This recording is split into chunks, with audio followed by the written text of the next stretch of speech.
Minha... Apareceu, Alves. Apareceu.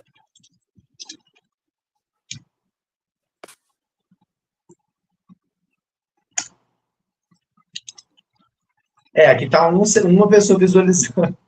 Eu mandei para minha amiga aqui, vamos ver se ela consegue. Que bom, enfim, nossa estreia, né? Esse é o nosso piloto desse projeto maravilhoso que a gente, né? Enfim, o destino colocou as nossas vidas em conexão e conseguimos pensar algo, né? Dentro da mesma temática que é nossa paixão, que a gente tem estudado bastante sobre educação socioemocional e como ampliar a visão, né, do que é o ensino religioso para essa sub-área do próprio ensino religioso. E é isso, a ideia é a gente fazer pelo menos, né, uns 2 vídeos por mês, de 15 em 15 dias, às vezes, ou menos, e trazer, né, para discussão essas temáticas, assim, sobre educação socioemocional, como trabalhar isso na escola, como que a gente tem desenvolvido projetos práticos, o que a gente vem desenvolvendo, né, nos nossos trabalhos acadêmicos, e poder tentar auxiliar, de alguma forma, os professores que têm interesse também de ir por esse viés da educação socioemocional dentro do ensino religioso. A gente tem muita demanda e de pessoas com interesse nessa temática, mas pouco material para ser trabalhado. Então, essa é uma oportunidade para a gente poder tentar, né, expor um pouco desses pensamentos e levar um pouco da prática mesmo para outros docentes que têm interesse. E aí, hoje nós vamos falar sobre era digital, né? Primeiro, eu vou me apresentar. Meu nome é Albert Drummond, sou professor de ensino religioso, educação socioemocional, projeto de vida, ética e cidadania, porque o que a gente percebe é que essas disciplinas, elas estão dentro da educação socioemocional, dentro do ensino religioso, mas no final das contas, né, muda só o título, mas é basicamente o que a BNCC, inclusive, né, exige que a gente trabalhe. Sou mestre em ciências da religião e tenho pós-graduação em neurociência comportamental, inteligência socioemocional e educação especial.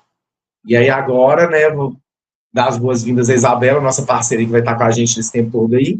Isabela, se apresente, por favor, fala um pouco desse projeto, dessa que a gente está começando a construir hoje, né?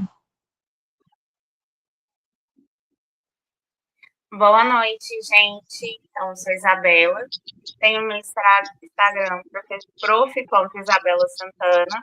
Sou professora de socioemocional e nesse ano, especificamente, com foco na educação infantil.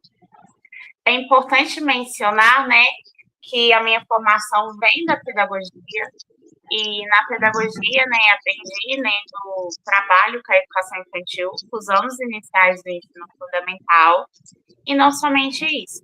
Tenho também a formação em necessidade especial pela PUC e no ensino religioso. E atualmente também sou mestranda em ciência da religião. E no meu Instagram, eu tenho justamente esse foco de mostrar como a gente pode pensar numa educação de valor.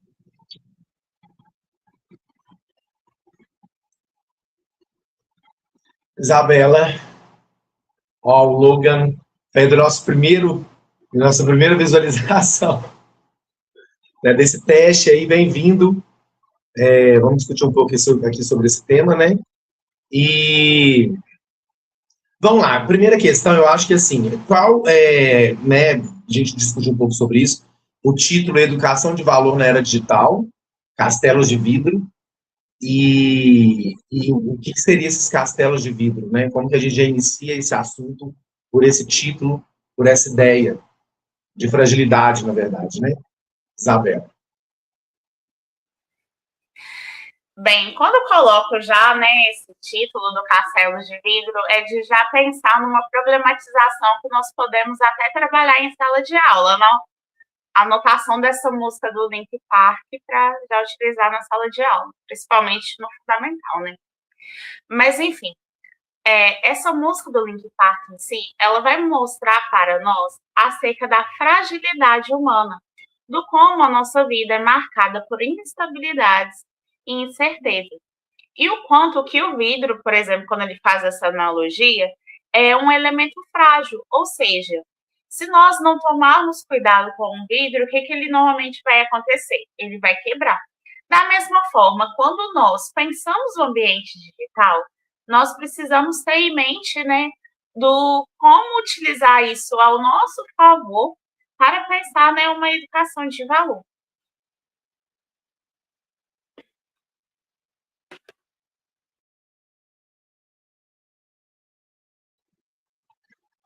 Perfeito. Hoje em dia, a gente tem vivido, né, assim, tempos estranhos, né? Tanto para a nossa geração, que pegou literalmente a virada ali, né, desse início da era tecnológica, das redes sociais, mas eu acho que a grande questão, porque a gente já vivenciou algo sem, né? Hoje a gente vivencia algo, a gente aprendeu a lidar com isso, mas essa geração, que é a geração dos nossos estudantes, né? Do primeiro, do primeiro ano ao sexto, né? Ao quinto ano, que é o seu, né? Que é o que você trabalha, e do sexto ao nono, que é o público que eu trabalho, ao ensino médio. Então, é um público, né? Basicamente, que eles se construíram e eles se entenderam, né? A questão da identidade nessa perspectiva já digital. Então, assim, é uma problemática que a gente tem que aprender também, nós professores, a lidar com isso em sala de aula, que é muito complicado, né? Principalmente se a pessoa ela é um pouco aquém dessa área, né, virtual, da internet. Nem todo mundo tem TikTok, né? Nem todo mundo tem Discord. Então, assim, nem todo mundo joga Roblox, né? Então, assim, é um campo que a gente não, a gente nem todo mundo conseguiu nem todo mundo conseguiu adentrar. E aí eu queria saber a sua perspectiva sobre essa questão, assim, como que você enxerga essa nova geração, né? E como que tem sido esse contato deles já desde sempre com a internet e como que isso reflete em sala de aula, por exemplo, as suas experiências. Primeira questão, é importante a gente mencionar, porque é um detalhe importante. Quando a gente pensa de tela, não significa necessariamente só a utilização, né, de um celular, de um tablet, do computador. Mas antes mesmo, as outras gerações já sofriam o impacto disso. Por quê? Por exemplo, a questão da televisão. Às vezes a gente esquece disso, que antes mesmo, né, da conexão, né, digital, já existia uma conexão da gente ficar muito preso na televisão. E principalmente essa é uma realidade que foi acontecendo de uma forma gradativa. Porque os acontecimentos que nós temos hoje, se nós pararmos para pensar, né, até no contexto histórico, cultural, político, econômico em si, são fatores que já vêm de décadas. Ou seja, primeiro, né, da questão do rádio, depois da ascensão da televisão. E isso fez que, por exemplo, na década de 80 em diante, essa questão, né, das gerações mais conectadas, em horas naquelas programações, nos estímulos visuais, acontecesse que hoje em dia, né, com a era digital, essa realidade se tornasse mais alarmante. E por que essa questão, gente, é tão importante de nós pensarmos? Considerando, né, o embasamento histórico e no contexto também do ensino religioso, nós temos o papel do Gruen, né? O Gruen, o padre Gruen, que morreu, né, há um tempo, mas assim a contribuição que ele tem será eterna. Ele entende, né, da perspectiva do ensino religioso, considerando o trabalho não somente com a religião em si, mas o trabalho com o sentido da vida. E esse trabalhar com o sentido da vida, né, envolve essa conexão entre o eu, o outro e o nós. Então, quando nós pensamos nisso, a educação socioemocional ela vai trazer, né, dessa contribuição quando a gente pensa cada competência. Então, por exemplo, na competência do autoconhecimento, nós problematizamos acerca das competências e das fragilidades, ou seja, pensar no como que o digital influencia as nossas escolhas. E essas nossas escolhas nem sempre são vistas de forma tão neutra. Ou seja, né, a questão da educação escolar, ela não necessariamente começa no ambiente de sala de aula, mas começa quando, por exemplo, as crianças, desde muito cedo, já são estimuladas com o toque do celular. Inclusive, muitos pais até acham super inteligente quando um bebezinho, uma criança super pequena, já consegue teclar com o dedinho determinadas coisas, mas isso não significa uma inteligência, mas significa que, principalmente, é uma questão do exemplo. Então, por exemplo, né, a questão, se uma criança ela está muito inserida nessa realidade digital, os pais que passam o tempo todo conectado, em vez de dar atenção para ela, no caso, isso ela vai acabar tendo na sua prática. A competência da autogestão já vai tratar acerca do nosso autocontrole. E essa é uma questão fundamental para nós mesmos, professores. Porque nós somente podemos transmitir, né, no caso, uma educação de valor quando nós aplicamos essa questão na nossa vida. E isso inclui as decisões que nós fazemos. Não trata de falar, acabou a tecnologia, vamos ignorar isso, mas de pensar como tratar dessa utilização de uma forma que seja um pouco mais saudável, né? Porque nós utilizamos dos jogos, da televisão, até mesmo na sala de aula, mas é pensar quais escolhas nós estamos fazendo para que isso seja de uma forma mais assertiva. As outras competências socioemocionais também vão nos auxiliar nessa discussão. Então, por exemplo, a questão da consciência social e da habilidade social nos mostra o como que o nosso mundo é marcado por várias transformações. E essas várias transformações também influenciam o nosso ambiente de sala de aula, pois não trata de neutralidade.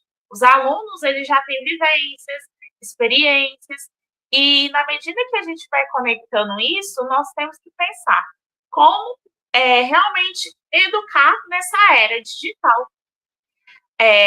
Outra habilidade muito importante é a tomada de decisão responsável, porque a tomada de decisão responsável nos mostra acerca da utilização, né, da responsabilidade que nós temos em relação daquilo que nós vemos, ouvimos, compartilhamos e transmitimos. E como todas essas questões influenciam o seu cotidiano, professor, em sala de aula. Primeiro, os estudantes apresentam, às vezes, comportamentos opositores, comportamentos de, muitas vezes, dificuldade de prestar atenção, dificuldade de concentração, de percepção. Falo isso, por exemplo, essa semana eu fui fazer uma chamada divertida, né, na minha sala de aula com meus alunos lá de 4 e 5 anos. E eu perguntei para eles, na chamada divertida, qual desenho que eles assistiam. A maioria me disse desenho? Não. A maioria, infelizmente, tratou sobre YouTubers. Isso mostrou, né, do como que essa geração, desde muito pequena, está perdendo coisas que na nossa geração, por exemplo, dos anos 2000 até antes, era de assistir desenhos, ter esse tempo para esses YouTubers que estão, né, ditando valores para as nossas crianças e adolescentes. Isabela, eu gostei que você falou da chamada divertida. Explica para a gente, fala um pouquinho como é que é a chamada divertida. Tá. A chamada divertida, né, no caso, a professora que também utiliza a rede social. Mas, no caso, gente, nós seríamos hipócritas falar que a gente não utiliza a rede social. Afinal, nós estamos, né, no YouTube. Mas qual que é a questão? Nós pensamos do como vamos direcionar o nosso foco. Então, em vez de gastar horas em coisas que não vão contribuir para a nossa formação, nós vamos acessar, por exemplo, conteúdos que vamos agregar. Por exemplo, de outros professores que vivenciam, né, uma educação de valor na sua prática, professores que mostram a sua realidade. Então, como curiosidade, eu acompanho alguns professores, mas eu sentia falta de uma abordagem mais voltada para a educação socioemocional. Então, eu pensei, eu vou ter que me arriscar. Então, a chamada divertida é quando eu proponho temas para que eu possa conhecer os meus estudantes a partir daquilo que eles têm a dizer. Então, por exemplo, em vez de já introduzir o assunto, normalmente o assunto que eu vou tratar na aula, eu já começo na chamada. Então, nessa semana, eu fui tratar, por exemplo, dos jogos das brincadeiras. E, nesse sentido, eu fiz um paralelo com a questão do desenho. Eu fui perguntando, né, na chamada para cada estudante o desenho que assistia. Em outras semanas, eu vou trabalhar com outros temas. Por exemplo, nós estamos chegando na questão, né, do Dia das Mulheres. Aí, na próxima chamada, eu vou trabalhar, por exemplo, qual a mulher mais importante da vida deles. E aí que vai acontecendo a chamada divertida, explorando, a partir disso, as habilidades socioemocionais de uma forma prática, desde o primeiro momento da aula. É muito divertido, né? Eu ia gostar se eu fosse estudante. E realmente, para a gente é muito interessante, assim, porque ainda mais que normalmente, né, os professores de ensino religioso, educação socioemocional, eles dão essa disciplina, ainda mais ensino fundamental 2, né, para todas as turmas. Então, normalmente, a gente tem uma aula por turma. Né? Agora, em alguns municípios, né, já tem essa articulação para diminuir o horário para 50 minutos, para ter essa possibilidade, né, do ensino religioso ter 2 aulas por turma. Então, assim, mesmo assim, é muito pouco. Então, a gente tem, são normalmente todos, né, os estudantes, porque normalmente também só tem um professor, né, dessa área na escola. Algumas poucas escolas têm 2 professores, que normalmente ficam 6º, 7º, outro com 8º e 9º, mas, né, geralmente é um professor que dá para todas as turmas, né, o conteúdo. E é muito difícil da gente conseguir gravar os nomes, conhecer os alunos, e para trabalhar o socioemocional é imprescindível que a gente conheça os nossos alunos, que a gente, inclusive, consiga perceber mudanças na personalidade, porque o papel do professor, né, claro, a gente não tem que ser psicólogo do estudante, né, não é o nosso papel, mas analisar, sabe, o comportamento, às vezes é um aluno, um estudante muito agitado, né, que brinca muito, faz muita gracinha, divertido, e aí um dia ele chega estranho, ele chega cabisbaixo, ele não quer conversar. Então, perceber essa nuance exige, primeiro, que a gente enxergue o estudante. Às vezes tem estudante na sua sala que você vai perceber que ele está lá mais da metade do ano.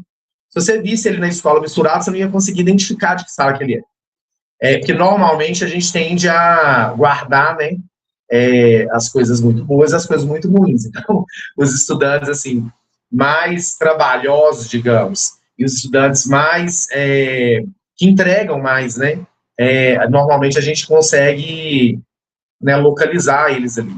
Então, eu acho que essa chamada divertida, ela é uma dinâmica, assim, sensacional. Tanto para, eu acho que qualquer ano, assim, sabe? Acho até na faculdade. Porque ali você consegue ver, né, mais ou menos o gosto musical, gente, isso diz muita coisa, gosto musical, tipo de filme que gosta de ver, então você já consegue identificar mais ou menos um arquétipo, uma personalidade ali do estudante, né? Porque a gente tem, literalmente, uma diversidade. Ser professor, você tem que saber lidar com a diversidade, né? E aí a gente entra, inclusive, nessa questão do professor se despir mesmo dos seus preconceitos, das suas todas as questões, quando você pisa na sala de aula, porque ali você vai lidar com alunos todos os tipos. E quando a gente consegue perceber quais são esses tipos, né? Uma questão de arquétipo mesmo, de rótulo mesmo, né? E você vai desmistificando isso, construindo, fica mais fácil a gente conseguir identificar quando o estudante ele está passando alguma questão, né? Que aí é onde a gente entra numa próxima parte, que eu queria que você falasse um pouco sobre... não, isso você já falou, as competências socioemocionais. É a questão da vulnerabilidade das crianças e dos adolescentes, né? Em questão da rede social. Que é isso, assim, né? Às vezes você tá com um filho dentro de casa e você tá achando que ele tá super seguro no quarto, né? Porque ele não sai, ele não gosta de sair, Mas, na verdade, ali a rede social realmente, ainda mais quando a gente não tem muita sagacidade, muita expertise para estar nesse mundo, né? Eu não tenho essa malícia, eu não sei os códigos, a gente está sabendo agora que a gente está trabalhando e descobrindo, mas você acha que o menino está seguro e, na verdade, assim, ele está sendo, né? Ele está, enfim, aberto para qualquer coisa, seja ele desenvolvendo ou praticando algo, seja ele vendo só como espectador, ou seja ele participando efetivamente, né? Ou sendo aliciado a participar.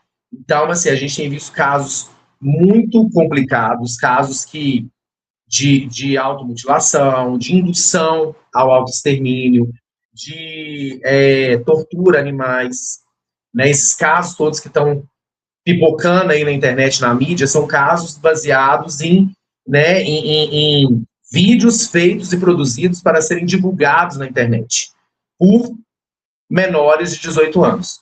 Mesmo que existe uma premissa, né, dentre esses grupos, que é muito forte no Discord, muito forte no Telegram, inclusive, que é bem perigoso, porque o Telegram ele não tem muita verificação. Então, assim, conteúdo de pornografia, conteúdo de pornografia infantil, isso é tudo compartilhado lá e é muito difícil você conseguir que saia da plataforma, né? O Telegram, de todos, assim, o Telegram e o Discord são os que tem mais esse tipo de caso. A gente também tem grupos no WhatsApp. Então, assim, são transmissões ao vivo sendo feitas. Muitas partes dessas crianças que são aliciadas em jogos como o Roblox, por exemplo. Então, gente, criancinha mesmo, a gente falando de 6, 7, 8, 9, 10, 11 anos, assim, de crianças jogando esses jogos e ali tem um adulto por trás, ou tem um adolescente, né, mais velho, 17 anos, e ele vai trazer esse menino, né, essa menina, para essa outra rede, vai levar para uma outra rede, que chama de panela, grupos, né? E nesses grupos eles são temáticos. E aí, como aliciar? Eles estão muito indo atrás de crianças com algum tipo de questão emocional, né? Neurodivergente. Então, eles estão pegando pessoas mais fragilizadas, assim, principalmente emocionalmente. Às vezes tem com problemas em casa, eles vão vasculhando, eles vão investigando, traz essa criança para esses lugares, e aí para você fazer parte, porque já fomos adolescentes, né? Existe essa necessidade do adolescente fazer parte de um grupo, ser aceito, não ser excluído, rir de coisas que às vezes ele não acha graça, mas ele ri porque está todo mundo rindo, então ele tem que rir também. Então, assim, ser legal, ser diferente, ser exótico, né? Tem vários nichos, vão para vários lugares. Mas já existe essa necessidade de aceitação. E é aí que esses grupos realmente conseguem aliciar, né? E usam da fragilidade deles contra eles mesmos. Inclusive, assim, pedindo fotos, né, da criança e tal, do adolescente nu, né? E isso eles usam contra o adolescente depois, falando que vai divulgar nas redes sociais se eles não fizerem específicas coisas. Fora a questão dos grupos de desafios mesmo, né? Desafio você a... eu tava vendo um que ele começa por... igual aquele que teve da baleia azul, você lembra? Que teve da baleia azul, que os meninos faziam... Então, níveis. Então, você começa no primeiro. Xingue um adulto. Segundo, escreva uma obscenidade numa parede, que todo mundo vai ver. Terceiro, saia da sala de aula sem avisar o professor. Quarto, dê um empurrão numa pessoa na escada. E por aí vai subindo o nível até chegar na questão da automutilação. E como, às vezes, muitos estudantes, a gente fica de olho nisso também. Porque, às vezes, a gente tem um aluno mais, assim, expansivo, que bagunça mais, né, mais engraçadão, normalmente atrapalha as aulas. Normalmente, nossos olhos estão focados para esse tipo de alunos. Agora, os quietinhos, os que não conversam, que vive de máscara até hoje, todo mundo tem um aluno assim, blusa de frio, tampando, muitas vezes é vergonha do corpo, é vergonha do rosto, do dente, da boca, às vezes alguém zoou uma vez, então a pessoa usa isso como, né, uma válvula de escape. Então, esses estudantes que são muito observadores, são muito tímidos, são os mais propensos a estarem nesse tipo de grupo na internet. Porque a grande maioria, inclusive, criminosos, né, adolescentes criminosos que foram pegos, induzindo, instigando, eram adolescentes que na escola eles eram tidos como pessoas totalmente tímidas, que não conversavam com ninguém, que não tinham contato com ninguém, que sofriam bullying, e aí na internet eles replicam isso, sendo ele, né, nessa posição do cara que vai fazer a agressão, no caso. Então, assim, são muitas variantes, mas é importantíssimo que, primeiro, nós conversemos com os nossos estudantes, com os nossos alunos sobre essas temáticas. Eles estão por dentro, que é eles que estão vivendo isso. Exceto os ainda que não possuem acesso a celular. Porque também tem alunos que os pais ainda não permitem que eles tenham redes sociais. Eu acho maravilhoso, porque eu acho que rede social não é para criança, né? Então, assim, a gente tem muitas variantes, assim. Então, quando a gente começa a falar sobre isso, eles estão dentro, eles estão participando, é eles que são as vítimas. Então, assim, não precisa de ter melindre para abordar esse tipo de assunto, porque eles sabem exatamente, eles compartilham esse tipo de vídeo. E, assim, é muito cômodo, né? Porque quando a gente coloca a cara, é mais complicado, tá? É a sua identidade ali. Agora, para eles, você pode ver que todos têm perfil com desenho animado, mangá, sabe? Letras e números misturados, não tem uma coisa específica. É para você não saber mesmo, para você não achar mesmo. A grande maioria das redes sociais de estudantes tem pouquíssimas fotos. As fotos são todas tampando o rosto. Então, a ideia é justamente essa, não me reconheça. Então, anonimato total na rede social. E é aí que mora o grande perigo, que a gente não sabe quem está do outro lado. Então, assim, esse assunto ele tem que ser levado mesmo em pauta, né? E, inclusive, é assim que a gente vai descobrindo deles, né? Como que é a vida social desses estudantes virtualmente. É isso. Porque aí a gente consegue desenvolver ali, percebendo alguma coisa.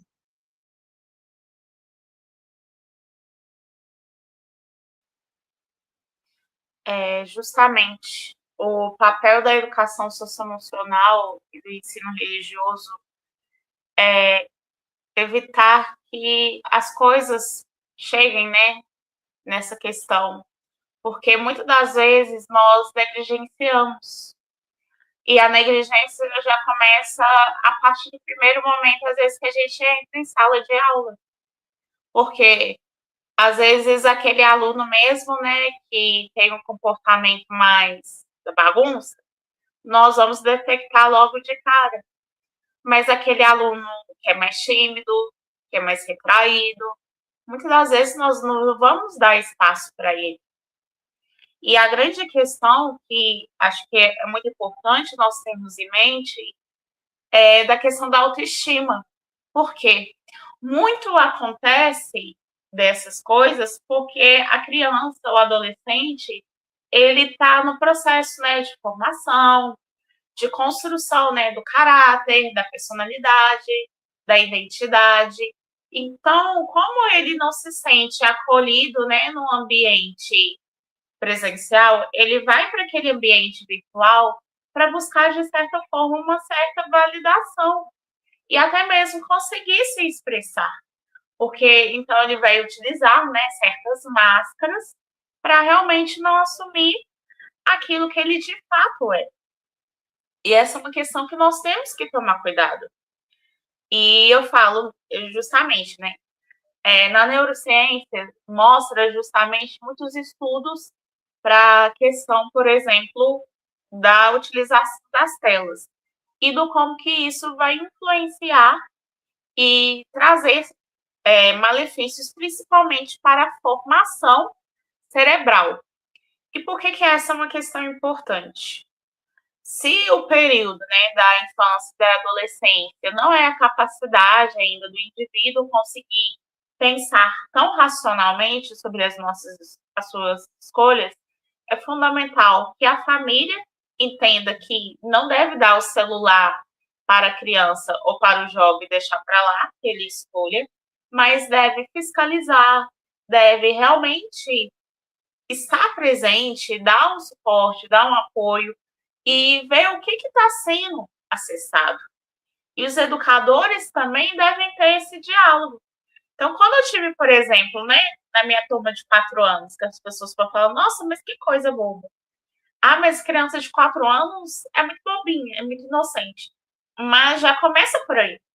Porque eles já vêm de um contexto onde eles já estão conhecendo youtubers. E esses youtubers, muitas das vezes, eles vão fazer certos comportamentos e a criança vai aprender pelo exemplo, tanto bom como ruim. Então, é preciso que nós tenhamos esse alerta, né? Esse radar ativado para pensar o que está fazendo de fato para que esse indivíduo haja dessa maneira. E, nesse sentido, também é fundamental que a gente entenda que a internet traz benefícios na medida em que traz, né, o aprendizado, tudo, mas muitos prejuízos. Por quê? A criança, o jovem, eles não têm ainda a maturidade para saber o que é certo e o que é errado. E há muito dessa questão da validação. Então, muitas das vezes, quando vai acompanhar determinados youtubers, eles lançam, né, desafios, propostas. Nós pensarmos mesmo da questão da propaganda, né, gente? Porque a propaganda, ela é muito apelativa. Então, os estímulos visuais, estímulos de cores, de sons, tudo, chama muita atenção. Então, é nesse momento que nós temos que pensar também da nossa prática em sala de aula, né? Mostrar o como que nós vamos abordar esse tema. Então, quando eu tratei, por exemplo, do desenho com eles, é de frisar da importância de viver a infância. Uma coisa que eu falei muito com eles, que a infância é o período mais lindo da vida, é um período, né, de descobertas, de aprendizagens, e é o momento ali do cuidado, da educação, brincar. E muito dessa infância está sendo perdida, está sendo roubada justamente por essa negligência.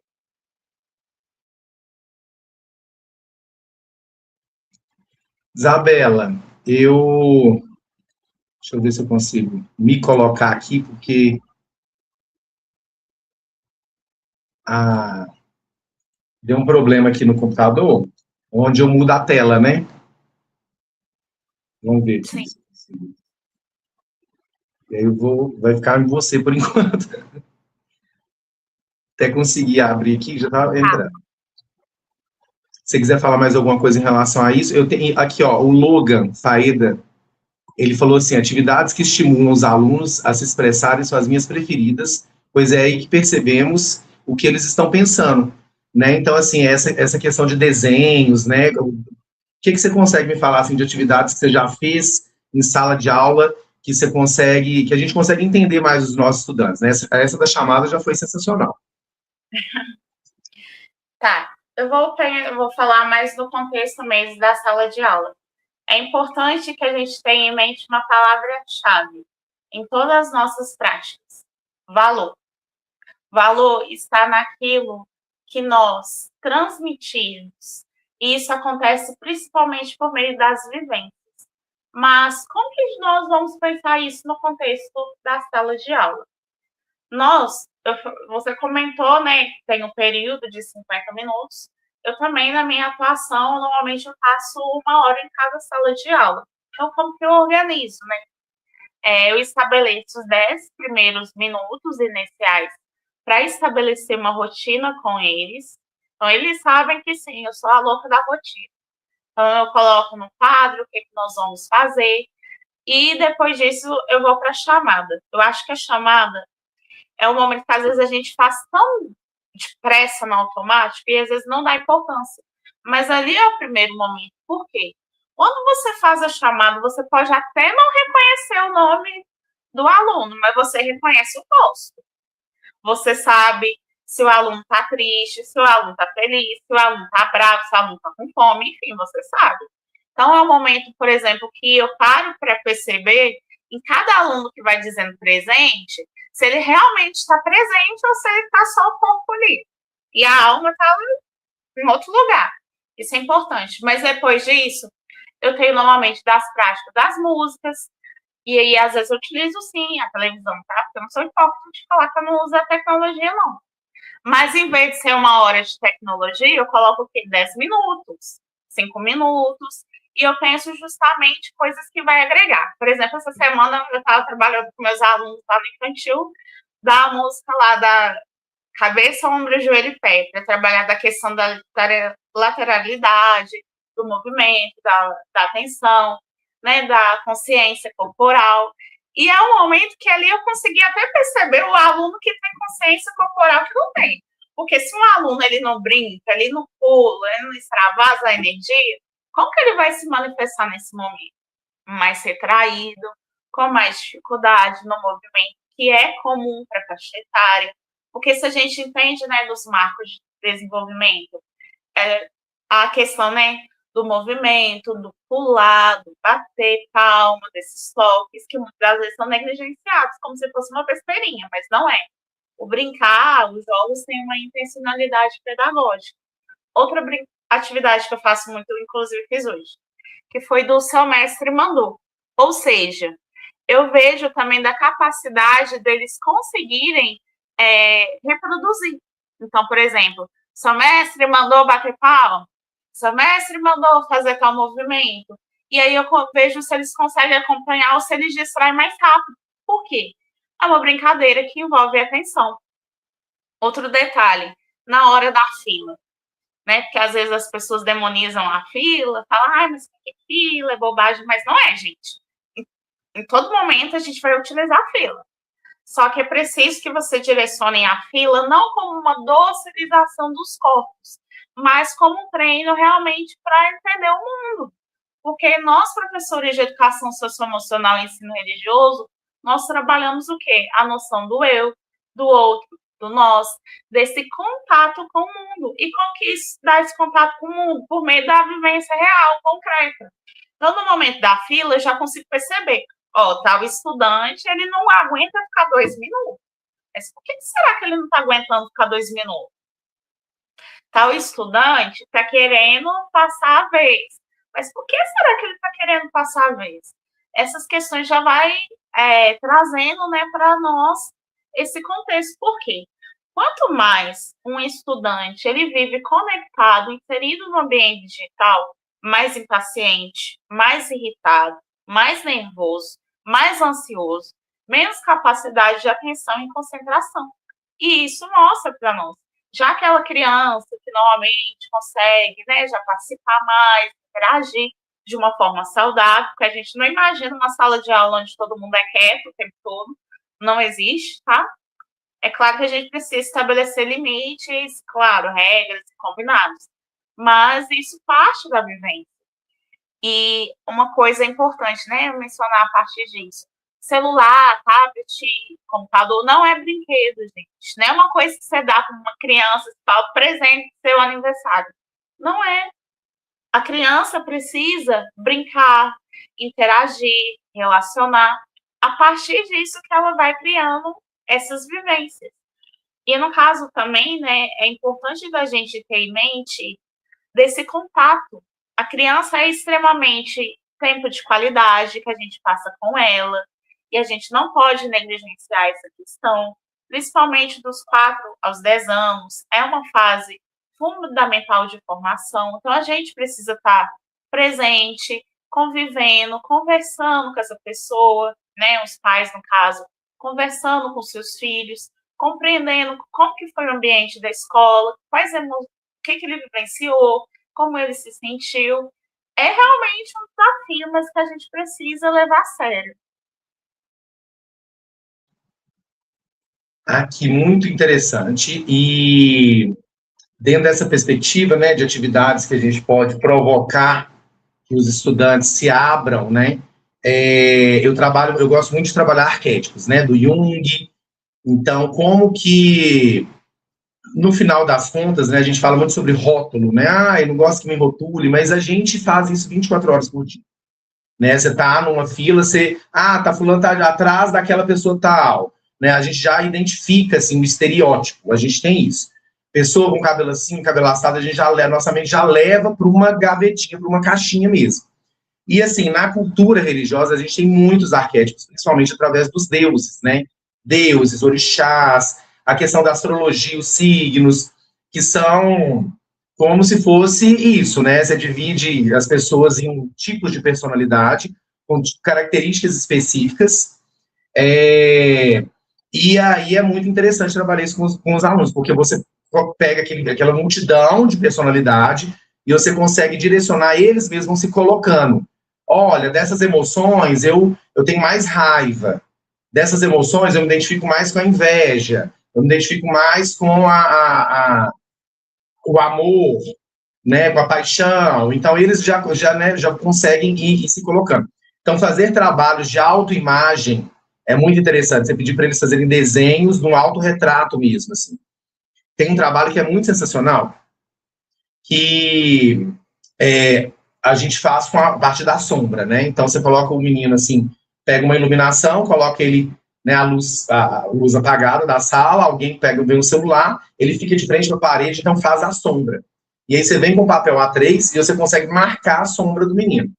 E aí você pinta, ele vai pintar, né, de preto as bordas, e dentro, né, daquela sombra dele, ele vai escolher cores, cada cor representando um tipo de emoção. Então a gente faz uma legendinha, né, azul é tristeza, né, as coisas divertidamente mesmo. E ele, com base nessas cores, ele vai criar ali uma imagem. E aí, com base nisso, é muito interessante, assim, porque fica como se estivesse dentro da mente do menino, né? O que ele pensa, o que ele gosta, né? Quais as emoções ele mais vive, assim. E o trabalho visualmente fica muito bonito.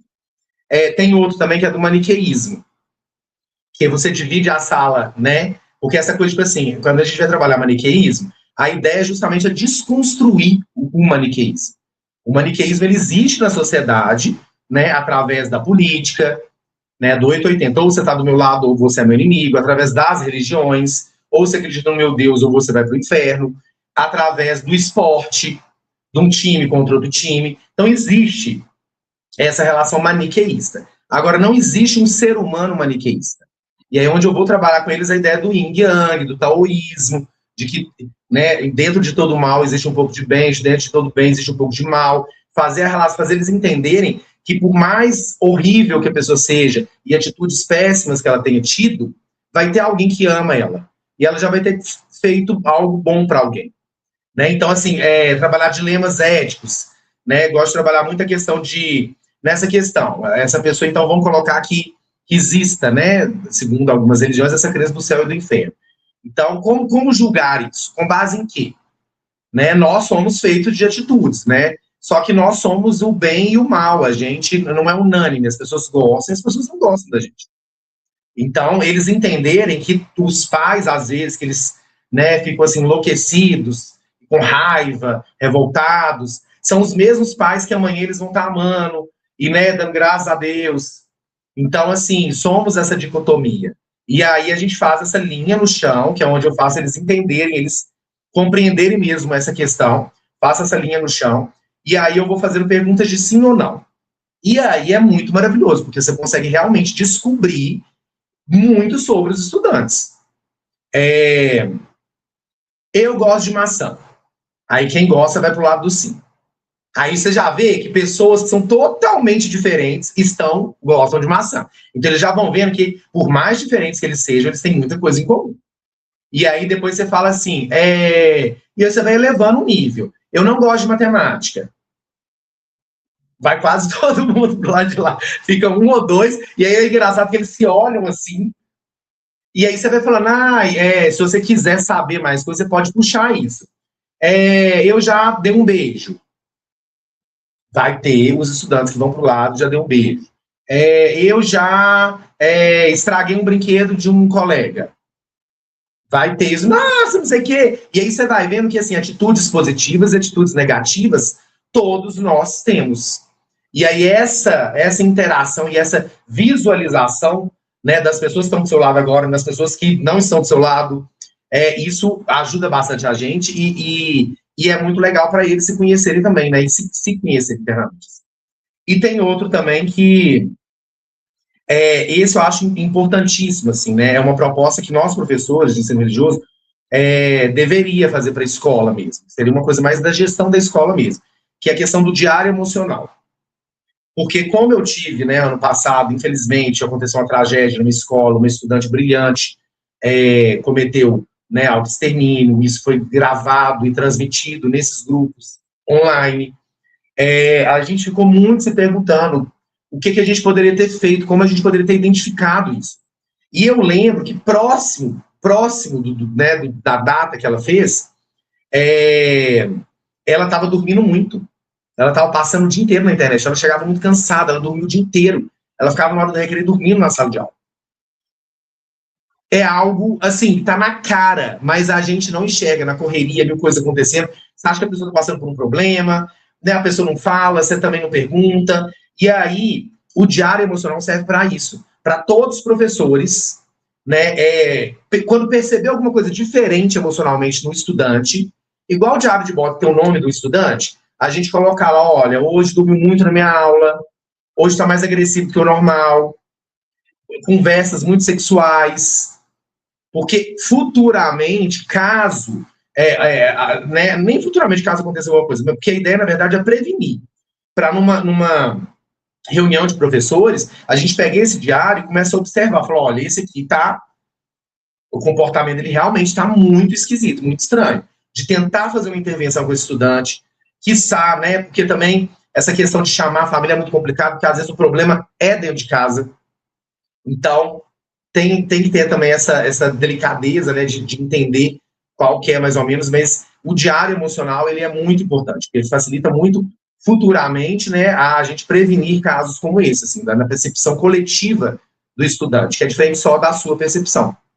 E eu queria abordar a questão, para a gente finalizar, né, tem mais 11 minutinhos aí, eu acho que em 5 minutinhos a gente fala um pouco sobre isso, e finaliza os outros 5 minutinhos. Que seria a questão que você estava falando, eu achei isso muito importante da gente comentar, já que a gente está no título de, né, redes sociais, virtual, internet, que é a importância de utilizar as redes sociais com os estudantes, de trabalhar junto. Porque, gente, a inteligência, a IA, isso não vai sair.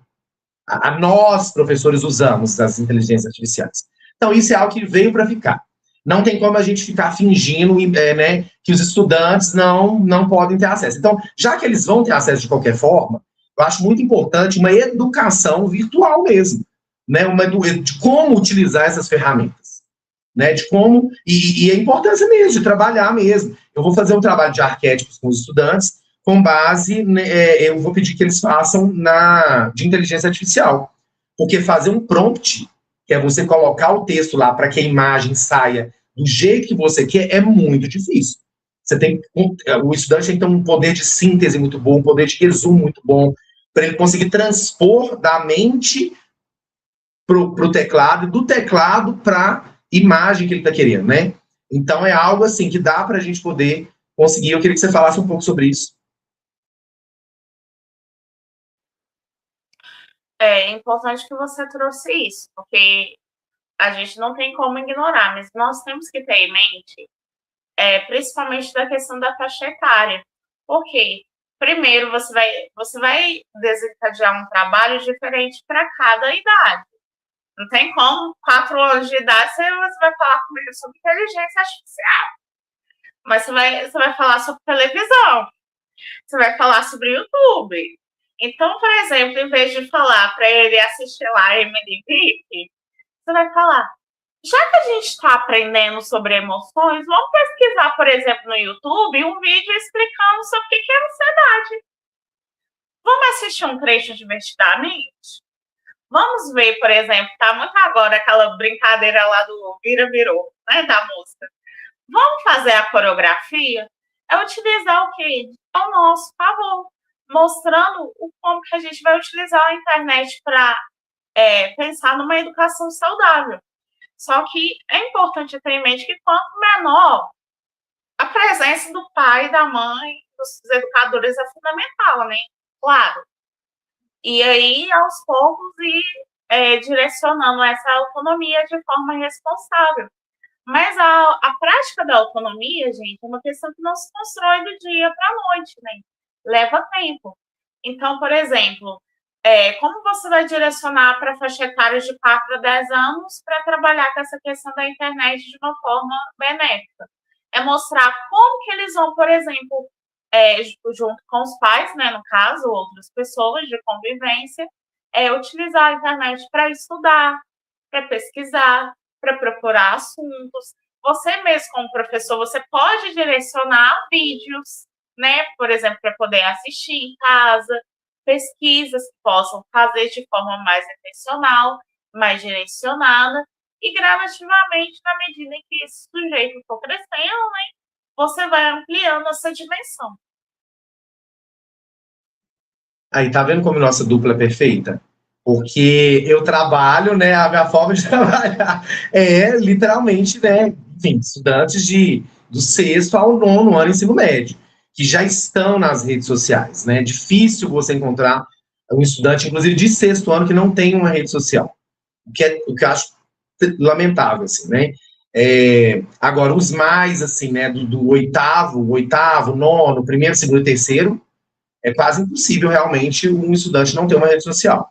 Então, eles já estão utilizando, né? Agora, no seu caso, que é a educação infantil, ela, do fundamental, quer dizer, ela é totalmente diferente, né? Porque realmente eles não têm nem maturidade, não tá... Porque o que a gente vê de criancinha, que eu vejo, com internet, enfim, é aquela coisa hipnotizante, né, dos vídeos, que o pai quer que o menino pare de chorar, ou, sei lá, fique quieto, e coloca o tablet na mão do menino, o celular, e o menino fica hipnotizado, aqueles vídeos, galinha pintadinha. Gente, é um negócio assim que eles ficam... Que era igual quando tinha o Teletubbies, na época, que era na televisão, que as crianças, os bebês, ficavam assim, ó, hipnotizados, assim. Eu acho até que eles usaram, né, essa coisa ali de como foi construído, assim, né, os bastidores, para poder realmente construir, porque é o que eu vejo, assim, né. Então, acaba que são duas formas diferentes, mas tá aí, né, não tem como fugir. E aí, Isabela, faltando 5 minutinhos, vamos encerrar, né, alguma coisa que você gostaria de falar, para poder finalizar? Eu ia comentar da necessidade de nós atentarmos, porque, gente, quando nós pensamos sobre educação socioemocional, religiosa, educação de valor, é uma coisa para a vida. Não é só para a sala de aula que a gente está falando para vocês. A educação de valor começa na nossa ação mesmo como professor. Nós só vamos conseguir pregar de fato uma educação de valor se nós vivemos essa educação de valor no nosso cotidiano. A nossa postura, o nosso exemplo que vai mostrar. Isso está em todas as áreas. Não é só uma área, não é só sua atuação docente, é em tudo. Então, nós precisamos pensar, refletir das nossas escolhas, o que nós fazemos, o que nós gastamos tempo, e pensar se a gente realmente está vivendo uma vida com sentido e com propósito, né, em todas as áreas. A questão que eu falo muito, né, com os estudantes, falo, gente, essa vai ser a disciplina mais importante que vocês vão ter na vida de vocês. Porque falar de ser humano é falar de emoções, somos feitos de emoções. Né? No dia você sente mais de 200 emoções. E isso quando você consegue identificá-las, né? Porque a gente sente um turbilhão que você não sabe nem o que você está sentindo. É por isso que é importante educar, né, fazer com que né, criança, adolescente, ele consiga primeiro identificar, são mais de 400 emoções que existem, entre emoções, sensações, sentimentos, estado de consciência. Então, assim, a partir do momento que você consegue identificar, eu estou sentindo ira, eu estou sentindo vingança, eu estou sentindo compaixão, eu estou sentindo culpa, você consegue entender o que você está sentindo e, a partir daí, entender o que é aquela emoção e o que você pode fazer para poder trabalhar isso. E aí a gente fala de autoconhecimento, né? Eu sempre pergunto para eles, o que é autoconhecimento? Autoconhecimento é a gente se conhecer. Tá, mas como é que se conhece? Aí eles ficam pensando, se conhece aí para eu poder ver, se se conhecer. Eles não sabem por onde começar, porque nem a gente sabe. O se conhecer tem a ver com analisar, olhar para dentro das nossas ações do dia a dia, dos sentimentos, e pensar, meu Deus, por que eu estou sentindo isso? Tanto para o bem quanto para o mal. Por que eu estou sentindo isso? Essa raiva dessa pessoa, ou desse assunto, ou desse lugar, sabe? Essa dó, essa fofura. O que me desperta as coisas? Até para a gente conseguir entender que, dependendo da emoção, a gente tem que evitar. Então, se eu sei que aquele lugar específico, aquela pessoa específica, ela vai me levar para esse lugar emocional que eu não quero estar, eu vou me afastar daquilo e me aproximar do que me faz bem, me deixa bem.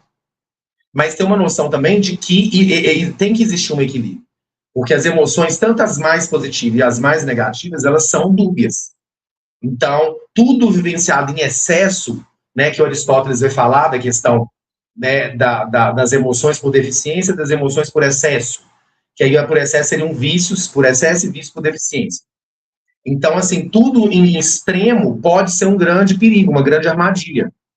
Né? Até as emoções mais positivas, assim. O amor, tem gente que mata por amor. Né? A questão do cuidado em excesso. Tem gente que ama demais, aquela síndrome de Munchausen, que a mãe, ela dopa o filho para manter ele doente, porque ela quer manter ele doente aí, para ele não sair de perto dela. Então, assim, é amor demais. Então, tudo vivenciado em extremo pode ser um grande problema, né? Então, assim, faltando 2 minutinhos, se você quiser falar mais alguma coisa também. E aí, vamos finalizar. Aí, né, semana que vem a gente volta. Semana que vem é ótimo, né? Enfim. Daqui a pouco voltaremos, né, com um novo vídeo, uma nova temática, mas foi bom, né, a gente fazer esse teste. Eu acho que fluiu bastante, assim, a gente conseguiu pegar vários assuntos, inclusive trazer, que a nossa preocupação era essa, né, de como a gente abordar as questões na prática, assim, através de algumas dinâmicas, de algumas atividades, esse pensamento, a necessidade de trabalhar isso hoje em dia. Quem sabe a gente pode pensar numa parte 2, né, considerando que abril a gente tem a questão, né, da consciência, do autismo, tem, por exemplo, a questão do bullying, né, spoilers, depois a gente dá mais detalhes. Fechou, então, é isso. Uma satisfação estar com você sempre, Isabela, e estaremos aqui novamente. Agradecemos pela presença e quem assistir depois também. Abraço, tchau.